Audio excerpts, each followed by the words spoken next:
The top 10 dividend stocks that I'm buying in 2023. For me, collecting dividends is a great way of adding more value to my portfolio, especially since 2022 has been a rough year where the overall market is down 20% year to date. In this video, I'm going to show you my favorite 10 dividend stocks that I'm buying in 2023. Some of them are already in my portfolio and some of them are on my watch list. I'm very excited to see what you guys think about these stocks, so please let me know your thoughts in the comments. My name is Thomas and this is Thomas Invest. I'm an investor looking for great stocks at great prices. First stock on this list is Starbucks, which is the world's largest coffee house chain.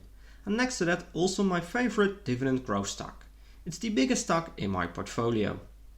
Starbucks is down 15% year to date. Starbucks is a 113 billion market cap company with a PE ratio of 34, which is a bit high. Profit margin is at 10%. Dividend yield is sitting at 2.16%, which is pretty decent. Starbucks has an annual payout of $2.12 a share and payout ratio is at 67%, which is a bit on the high side in my opinion. I prefer 50% or lower. The 5-year growth rate is at almost 14%, which is really good.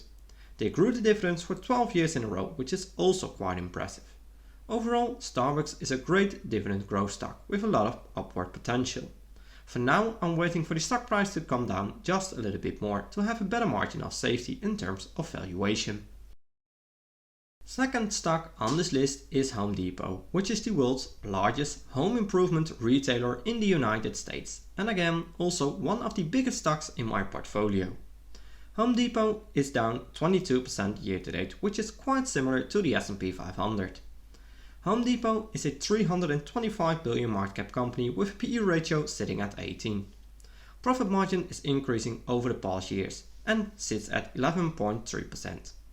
Dividend yield is at 2.38%, which is pretty decent, and Home Depot has an annual payout of $7.6 a share. Payout ratio is at 45%, which is pretty good in my opinion, and the 5-year growth rate is at 16%, which is also very good. Home Depot grew the dividends for 13 years in a row, which is pretty impressive. Overall, I think Home Depot is a great dividend growth stock.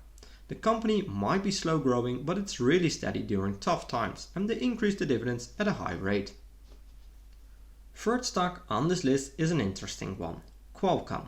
Recently it got my attention because of several reasons, one of them being the valuation, the other being the dividends. Qualcomm creates semiconductors, software and services related to wireless technology.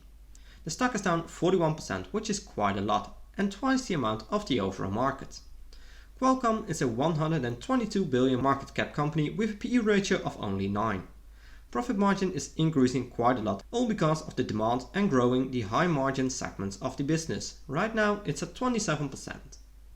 Dividend yield sits at 2.7%, which is really high for a tech company.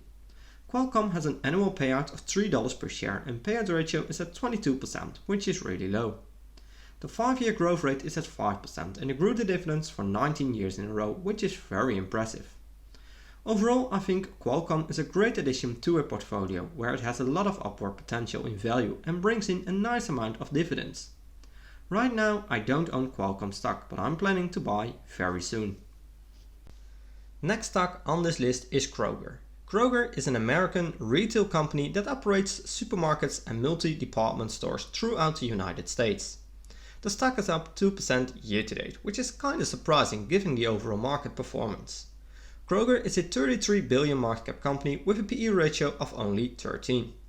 Profit margin is very low, which is typical for these type of companies. It's increasing quite nice right now. And one of the reasons is the own brand segment, which is growing in high amounts with higher margins. Dividend yield is sitting at 2.2%, which is pretty decent. Annual payout is at $1.04 a share and payout ratio is at only 22%, which is very nice. The 5-year growth rate is at almost 14% and they grew the dividends for 16 years in a row. To me, this is a great dividend scorecard. Overall, I think Kroger might be slightly overvalued, so for now I'm waiting to buy this stock. But whenever the stock price comes down, I'm buying big time. The next stock on this list is UPS, which is one of the world's largest shipping couriers. The stock is down 17% year to date, which is slightly better than the overall market.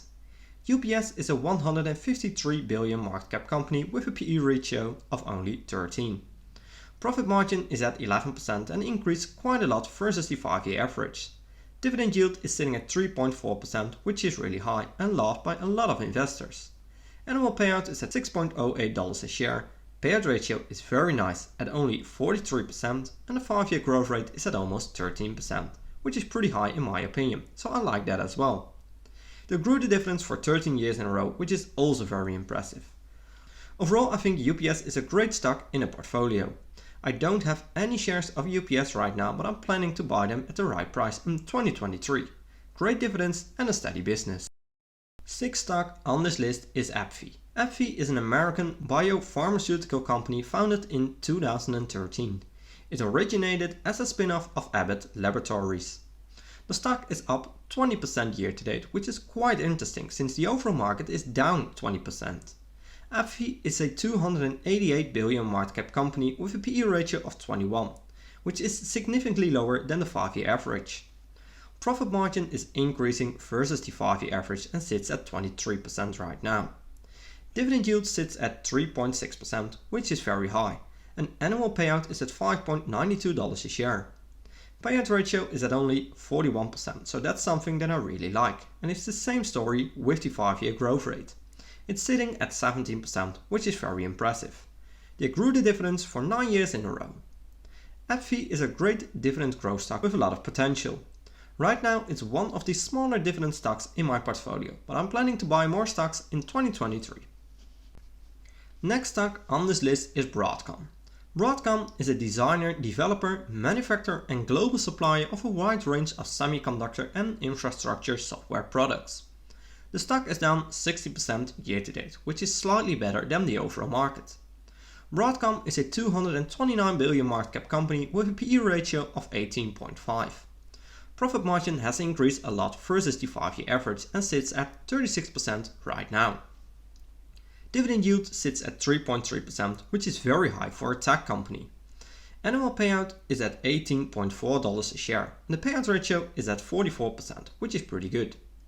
The 5-year growth rate is at 28.5%, which is very impressive, and they grew the dividends for 11 years in a row. To me, Broadcom is one of the better dividend growth stocks. Right now, I don't own any shares of Broadcom, since I'm waiting for the stock price to come down just a little bit more. Other than that, it's a great stock in my opinion, and definitely on my buy list for 2023 at the right price. The next stock on this list is TROW. T. Rowe Price Group is an American global investment management firm that offers funds, sub-advisory services, separated account management and retirement plans and services. The stock is down 42% year to date, which is twice the amount of the overall market. T. Rowe Price is a 25 billion market cap company with a PE ratio of 12. Profit margin has decreased over the past year and sits at 29% right now.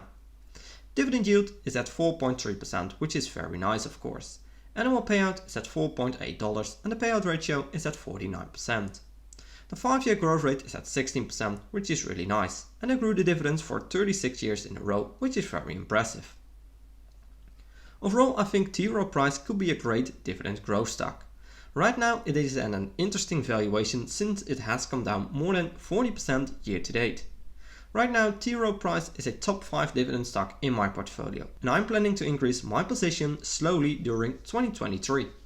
The next stock on this list is Microsoft. They produce computer, software, consumer electronics, personal computers and related services. The stock is down 29% year to date, which is quite a lot of course. But Microsoft is still one of the biggest companies in the world in terms of market cap. Current market cap is at 1.76 trillion and PE ratio is at 25. Profit margin is at 34% and has increased a decent amount over the past 5 years. Dividend yield is sitting at 1.14%, which seems a bit low, but keep in mind the payout ratio is at only 27%. The 5-year growth rate is at 9.8%, which is pretty decent, but I wouldn't mind a higher number here. Microsoft increased the dividends for 18 years in a row, and to me, Microsoft is a great dividend growth stock. Overall, I think Microsoft could be a great long-term play with still a lot of upward potential. Microsoft is one of the largest stocks in my portfolio and I'm planning to slowly increase my position in 2023 at the right price. The last stock on this list is Texas Roadhouse, a restaurant company in the US. The stock is up 5.5% year to date, which is quite interesting since the overall market is down 20%. Market cap is at only 6.35 billion, which makes them one of the smallest companies in this list. PE ratio is at 23, which is very nice since they had a rough time during the lockdown periods. Profit margin is at 6.8% and has increased quite a lot versus the 5-year average, and since it's a restaurant business, I think this profit margin is very good. Dividend yield is sitting at 1.9%, which is also pretty decent. They have an annual payout of $1.84 and payout ratio is at 46%. The 5-year growth rate is at almost 17%, which is very impressive. They have no dividend growth in years since they cut the dividends during the lockdown periods to save some money and survive, which was a smart move in my opinion. As soon as things cooled down, they started to pay dividends again. Right now, TXRH is one of the smallest dividend growth stocks in my portfolio, but I'm planning to buy more during 2023. For now, I'm waiting for the stock price to come down just a little bit more. And this was the full top 10 dividend stocks that I'm buying during 2023. I hope you enjoyed this list and I'm looking forward to see your favorite dividend stocks for 2023. And remember to always do your own research and never fully trust on what I or other YouTubers say about a stock. I'm not a financial advisor and this content is just for entertaining purposes only. I hope you liked this video and I did bring some insights of the company to you. I would really appreciate a thumbs up and make sure to subscribe to get notified when I'm posting a new video. Thanks for watching and I will see you in my next video.